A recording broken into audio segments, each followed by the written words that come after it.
I'm Julian Milner, Chair of Trustees of the Borehamwood Foodbank. And I'm Georgina Borden, I'm a grant manager at the Hertfordshire Community Foundation. I'm Liz Freitas, the Inclusive Services Engagement Manager at Affinity Water. Hi, I'm Anna Jarmolińska-Nowak. I'm a CSR Manager at Affinity Water. Well, thank you very much indeed for talking to the Affinity Water podcast series today. We're at the Borehamwood Foodbank. Julian, can you tell me a little bit about what the food bank does?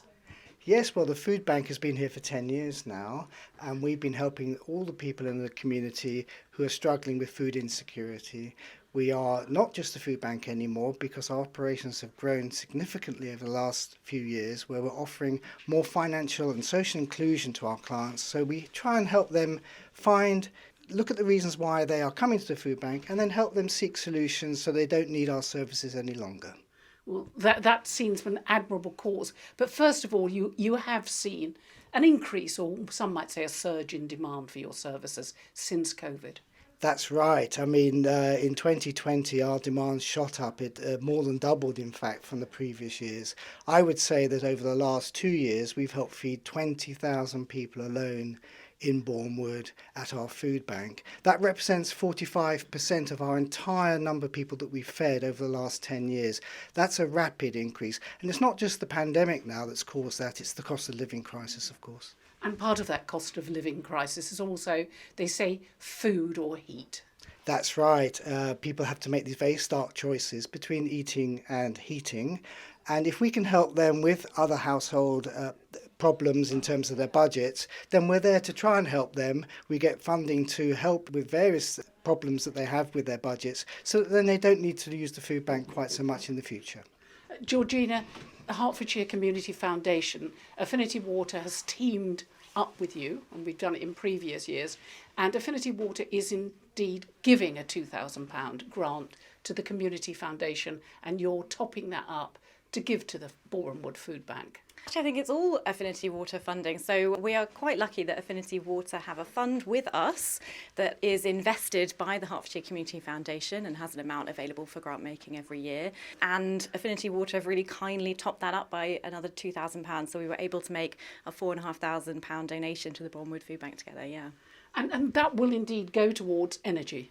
It will. So it's been ring-fenced for fuel costs, and the food bank are going to use it on fuel vouchers and fuel support for people who come in to use the food bank. Julian, how important is that fuel support? Oh, it's vital because people are struggling with their bills at the moment. So if we can give them any help with their bills, and they are rising, we're all having that problem with our energy costs. They're rising significantly for everybody. If we can provide that extra support, then, as I said before, people can then use that money that they have set aside for food, and then they won't need to use the food bank quite so much in the future. Now, Liz, you represent Affinity Water. We are helping vulnerable customers with the cost of water and bills. Can you explain some of those help schemes? Yeah, we have a range of affordability support. We do offer a reduced tariff for people that are on a low income or in receipt of benefits, as well as various other schemes such as payment breaks, payment plans. We have a priority services register where if there is a household that has additional needs, we can make sure they're supported during a supply interruption. But we're really delighted to be able to support great organisations like Food Bank. We know there's people out there that perhaps don't know about our services, our support that we have available. That just gives us another way of trying to reach people. And you do go out as a water company in the southeast of England, 3.8 million customers, I think, across the southeast. But it's not just Borehamwood. You go across the region talking to people who might be helping vulnerable groups about the help available. Yeah, absolutely. We've done some recent events with Reed in partnership, and we've been invited to a food bank in Luton where there's a pop-up kitchen where we can talk about the affordability help that we can offer, but we also take with us wonderful free water saving devices that always bring people over and ask what have you got, and we can talk to them about that. So yeah, we're really lucky to be considered for these events. And there is on the Affinity Water website, affinitywater.co.uk, advice on how you can save energy too? Yeah, absolutely. So on our website, there's a My Water Footprint quiz that you can do, lots of save water tips, but even things, for example, by swapping a shower for a bath, that's 40 litres less water that you're heating, therefore that obviously has an impact on energy costs too. And this year, Affinity Water is giving a special £50 discount on water bills for some customers. Yeah, exactly. So we are wanting to support 30,000 households in the coming year with a £50 cost of living one-off payment. So we're going to probably identify a majority of those households through our own data. But, you know, we really want to work with partners like Borehamwood Foodbank who can make referrals to us, and that will mean that those customers will get a £50 credit to their water account. It's only 50 quid, but it means that might be something else. Rather than, you know, paying their water bill of £20 that month, they can use that towards something else. So we think it's important support. And they can find out about things, as you said, like the priority services register. Yeah, absolutely. Yeah, exactly.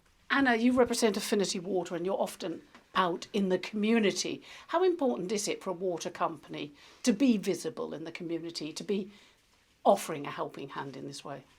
Yeah, I think it's very important. We are a water company. We provide public service. We supply water to our customers. But above and beyond that, I think it's very important for every responsible business to work with the community, to try to work in partnership to deliver better support, and we're extremely proud to be partnering with Hertfordshire Community Foundation. It's been over 10 years. We had grant with that organisation, and we're benefiting from their expertise to help identify organisation and also customers that are in the greatest need.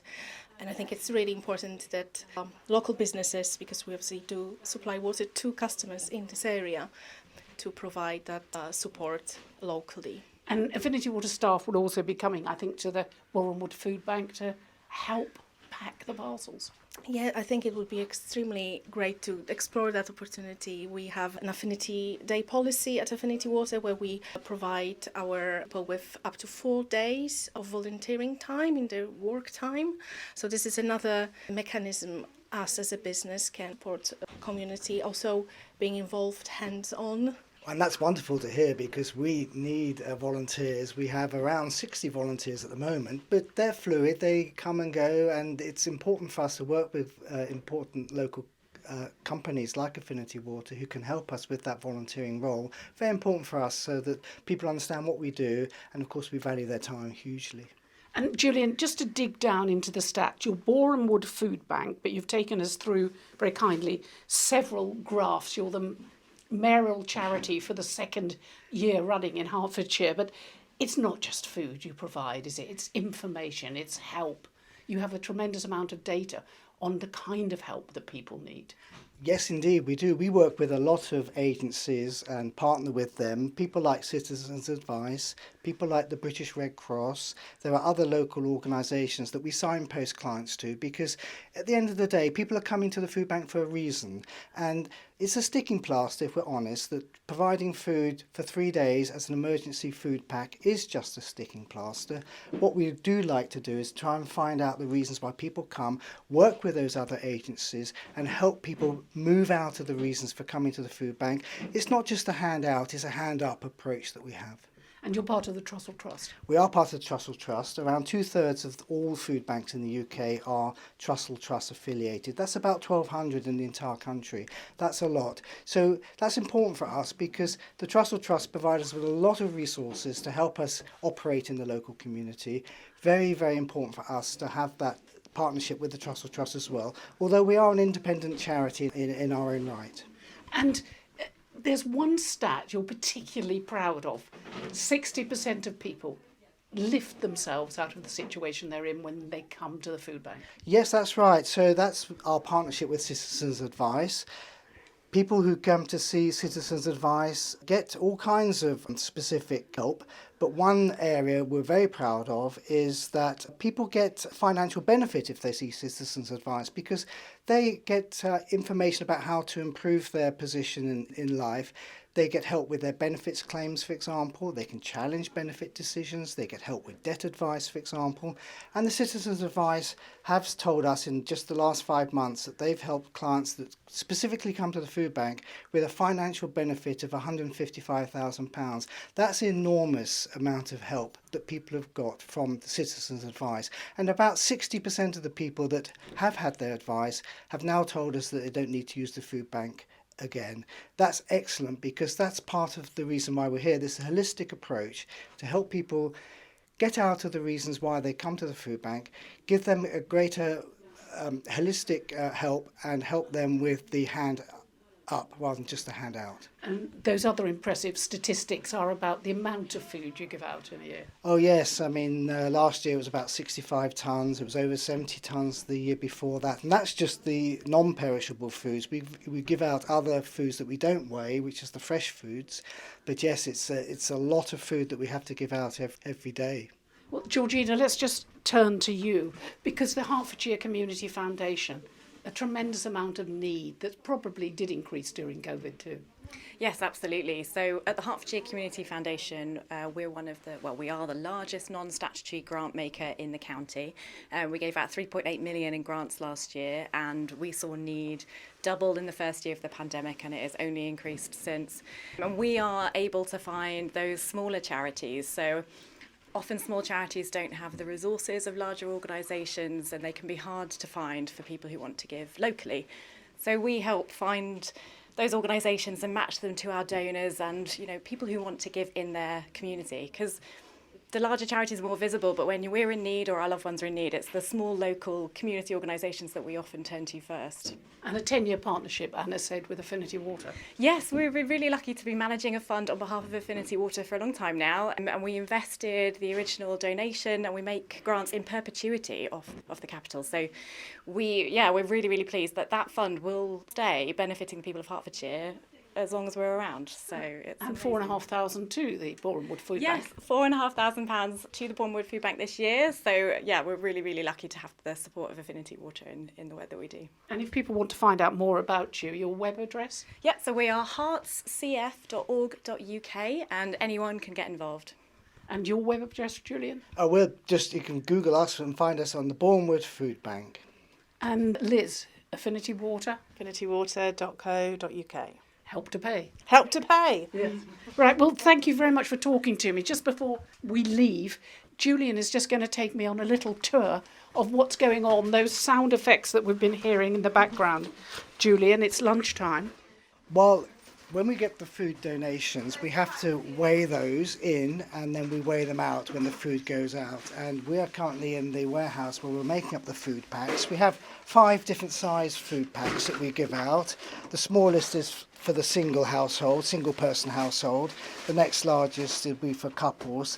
And then we have 3 sizes of packs for 3 different sizes of families. And what we try and do with our food packs is we're making them up now, as you can hear, and they are done in a consistent way. So we make them consistent in 2 ways. One is what goes in them. So they have a great menu, so to speak. So we have foods of desserts and of meats and fish and of beans and rice and pasta and cereals and so on. So we make them consistent in terms of what goes into those packs, and then we make them consistent also in their weight and their size, so that those 5 different food packs I mentioned before, they have very similar weights as well. So we try and be consistent in the size that they are as well. And you're very sensitive to the needs of the individual clients. And if they need counselling, if they need help to where to go to next, you provide it. We do provide the extra signposting as well. And we're also very sensitive to people's foods as well, so that, for example, if people are vegetarian, we will switch items in our food packs so they're not maybe we take the meats out in that case and put in more vegetables. Some of our packs are kettle packs because some people unfortunately don't have cooking facilities, so we'll give them just what we call kettle packs. And we also give out packs maybe tailor-made as well, for example, diabetic packs. So our packs do vary, and we're very sympathetic towards each individual client and what they need. And one moving story you told to us was the kettle packs, because some people are living in hotel rooms, living in cars, and the only way of cooking is hot water. That's absolutely right, which is shocking to hear that in the 21st century, but it's true. We do have clients that can't cook, and so we do have to make kettle packs up. People do live rough sleepers, for example, people who are homeless. We have had people living in cars, as you say, and that is disturbing, but we have to make the packs that they can use. And all grants gratefully received, including Affinity Waters. We are very grateful to Affinity Water and all our grant givers for the help that they give us. Yes, around 2/3 of our funding at the moment is grant funding, and that's really gratefully received. Thank you very much indeed for talking to the Affinity Water podcast series today. Thank you. Thank you very much.